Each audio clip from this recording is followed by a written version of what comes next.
any references that we have to Jesus' resurrection appearances that are not in the New Testament documents tend by their very nature to be later and derivative, and therefore less valuable. These are sources that already know the Gospels, you see, and so they're not independent. And as I explained last night, what you're looking for is early independent sources of confirmation. And these references outside the documents of the New Testament are derivative and later, and therefore they're not really important or valuable for the historian. Now, interestingly enough, there is, in a sense, extra-biblical evidence for these appearances, but it's not in the sources later than the New Testament. It's in the sources earlier than the New Testament that the New Testament writers used in writing their documents. So last night I explained that in 1 Corinthians 15, Paul is not writing in his own hand.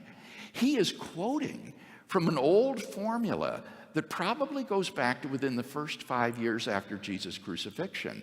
So this is an extra Pauline source. You can't say, well, this material comes from Paul in AD 55 when he wrote to the Corinthians. No, this is a quotation of an extra New Testamental source that goes back to within the first 5 years after the crucifixion. Similarly, I showed that in writing the story of Jesus' passion, Mark was not writing freehand. He was using this early pre-Markan passion source that probably also goes back to within the first decade after Jesus' crucifixion.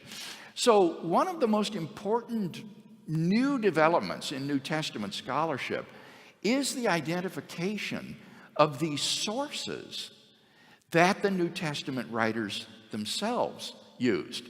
And so that's where the really important, quote-unquote, extra-biblical material is to be found, not in these later derivative secondary sources that know the Gospels, but rather in the pre-New Testament sources used by Matthew and Luke and Paul and Mark. And when you get to those early sources, and especially if they're independent, you see, then you've hit historical pay dirt.